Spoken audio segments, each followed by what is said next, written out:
नमस्कार, मैं शांभवी त्रिपाठी। आप देख रहे हैं जनता बुलेटिन। लोकसभा चुनाव से एक स्पेशल रिपोर्ट। लोकसभा चुनाव के अंतर्गत उत्तराखंड के रुड़की में प्रियंका गांधी का विशाल जनसभा। माता पिता फीस को इकट्ठा करने के लिए मेहनत करते हैं, पढ़ाई करते हैं, ट्यूशन करवाते हैं और फिर भी जब आप पेपर देते हैं तो आपको कुछ पता नहीं कि आपको नौकरी मिलेगी, पास भी होंगे कि नहीं। पेपर लीक हो जाता है, घोटाले होते हैं, 20-20 लाख में नौकरियां मिलती हैं और आप नौकरी नहीं मिलती। क्योंकि आप इस बात को समझते हैं, हम पेपर लीक का एक कानून निकालेंगे और एक जॉब कैलेंडर लेकर आएंगे जिसमें जिस दिन नियुक्ति होगी उसका डेट पहले से लिखा होगा, जिस दिन एग्जाम होगा उसका डेट, जिस दिन रिजल्ट आएगा उसका डेट। और अगर इधर उधर किसी अधिकारी ने करने की कोशिश की तो उस पर सख्त कार्रवाई की जाएगी। एक कानून तय करना।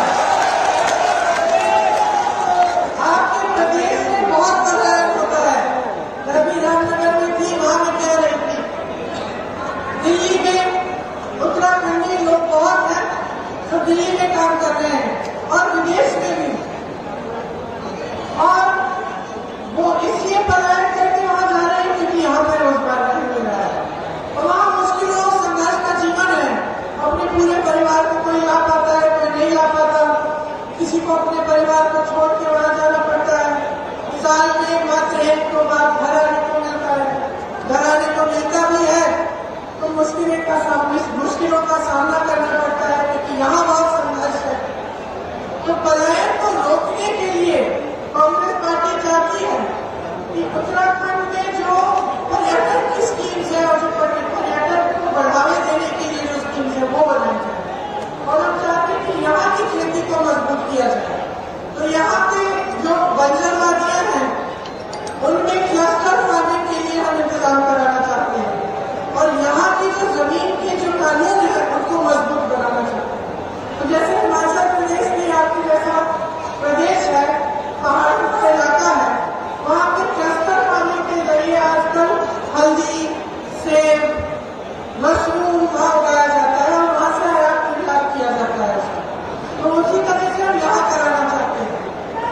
यहाँ पे जो आपके जमीन के कानून है वो कमजोर किए गए हैं और अगर आप कह रहे हैं कि जो केंद्र की सरकार है उनकी जो तमाम नीतियां उनके बड़े बड़े उद्योगपति मित्रों के फायदे के लिए बनाई जाती है, तो ये भी एक इस तरह की नीति है कि आपके कानून कमजोर करके वो जो आपकी जमीनें हैं वो बाहर के लोगों को बिके और बड़े बड़े उद्योगपतियों को बिके ताकि फिर उन्हीं का फायदा हो। तो हम चाहते हैं कि आपके जो खुद के यहाँ के कानून है उनको हम मजबूत बनाए। किसान की सम्मान निधि की बड़ी बात करते हैं बीजेपी के नेता। कांग्रेस ये नहीं चाहती कि आपको सिर्फ सरकार की तरफ से थोड़ा बहुत पैसा मिले, हम चाहते हैं कि आप अपने पैरों पे खड़े हों, जो मिल रहा है वो अच्छा है वो भी मिले, लेकिन सबसे जरूरी ये है कि आप खुद अपनी कमाई कर पाए। यहाँ के जो किसान है अपने पैरों पे खड़े हो पाए और जो जितना मेहनत कर रहे हैं, अपना खून पसीना बहा रहे हैं, उसकी जो कीमत है उनको मिले कि वो अपना जीवन मजबूत बना पाए, अपना भविष्य मजबूत बना पाए।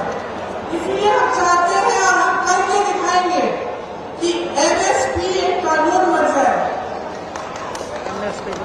इसके साथ साथ खेती के जो सारे सामान है आज आपको उन पर GST देना पड़ता है, इसलिए आपकी मुश्किलें बहुत बढ़ रही हैं और महंगाई बहुत बढ़ रही है आपके लिए।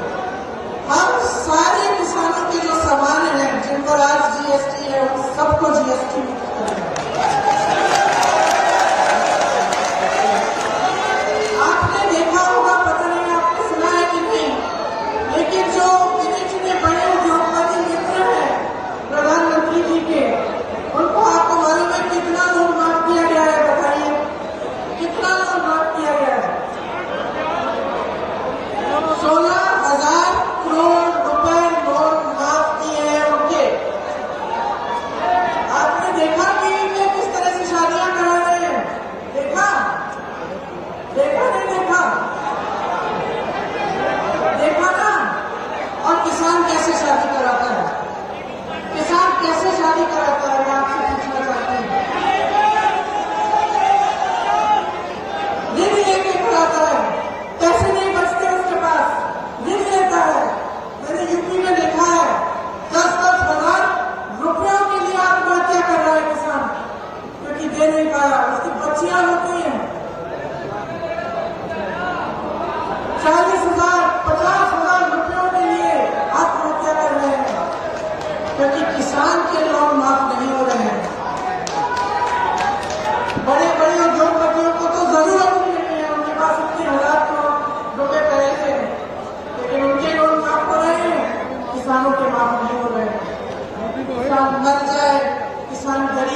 एक स्थायी आयोग बने, ताकि ये एक चुनाव की बात नहीं, एक सरकार की बात नहीं, लगातार जब आप ऋण लेंगे तो आपके ऋण माफ होंगे। नई कृषि की आयात निर्यात की हम नीति लाना चाहते हैं, जिससे आपका फायदा हो, किसी बड़े उद्योगपति का नहीं। आपको मालूम है हिमाचल में सेब उगाते हैं, मोदी जी ने क्या किया, सेब के सारे कोल्ड स्टोरेज अडानी जी को दे दिए। अडानी जी के पास सारे कोल्ड स्टोरेज हो गए, तो बताओ सेब का दाम क्या कम करेगा अडानी जी? तो सेब का दाम तय करेंगे बड़े उद्योगपति, किसान क्या करेगा? किसान को तो मिलता नहीं है सही दाम। ये चल रहा है इस देश में। आप इन बातों को अगर ठीक ढंग से नहीं समझेंगे तो आप इसी तरह से आगे के 5 साल निकालेंगे, जिस तरह से आप पिछले 10 साल में आपको टीवी पे मॉडल्स में बहुत अच्छी अच्छी चीजें दिखाई जाती है। देखते हैं ना, बड़े बड़े देश, दूसरे अलग अलग देशों के प्रधानमंत्री, राष्ट्रपति तारीफ कर रहे हैं मोदी जी की, कह रहे हैं कि देश बहुत आगे बढ़ रहा है। गर्व होता है ये सब सुनने से? क्या आपको लगता है कि हमें नहीं होता? हमें भी होता है।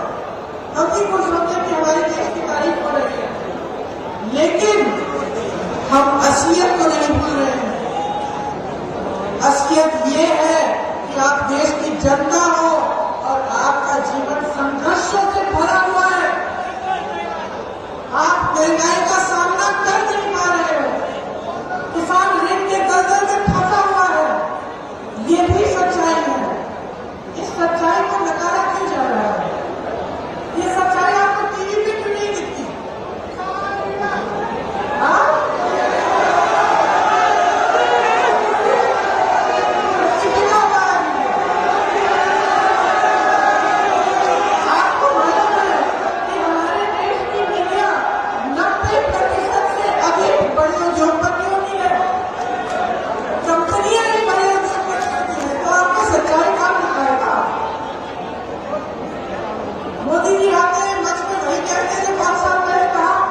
मैं उनका भाषण सुन रही थी, क्या मोदी जी समझ पा रहे हैं क्या कहना कि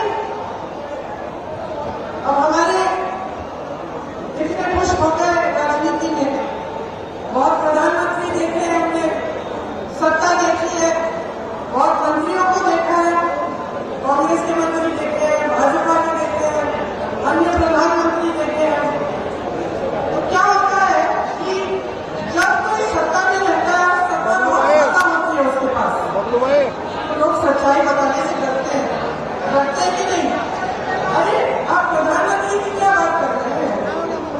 आप किसी पुलिस स्टेशन में चले जाइए, किसी पुलिस स्टेशन में चले जाइए, तो जो सबसे बड़ा अफसर है उसको कभी कभी कांस्टेबल भी सच नहीं बताएगा, डरने वाले को भी करा हो जाएगा, मुझे मार पड़े, मुझे भुगतना पड़ेगा। तो आप सोचिए कि एक प्रधानमंत्री जिसके पास इतनी सत्ता होती है, जो किसी को सवाल उठाने ही नहीं देता, उससे कौन सवाल पूछ रहा है? उसे सच्चाई कौन बता रहा है? उनको दिख भी रहा है कि यहाँ की देश की जनता कैसे जी रही है। वो समझ सकते हैं कि एक महिला के पास पैसे छोटे मोटे वो इकट्ठे करती है, दिन रात काम करके, जब वो दुकान जाती है कुछ खरीदने के लिए अपने बच्चों के लिए, एक वर्दी, नए जूते, एक बोतल स्कूल में पानी नहीं है, पानी ले जाने के लिए एक बस्ता, तो कितनी मुश्किल से खरीद पा रही है। क्या प्रधानमंत्री जी समझ सकते हैं? नहीं समझ सकते। उनको तो कोई बताने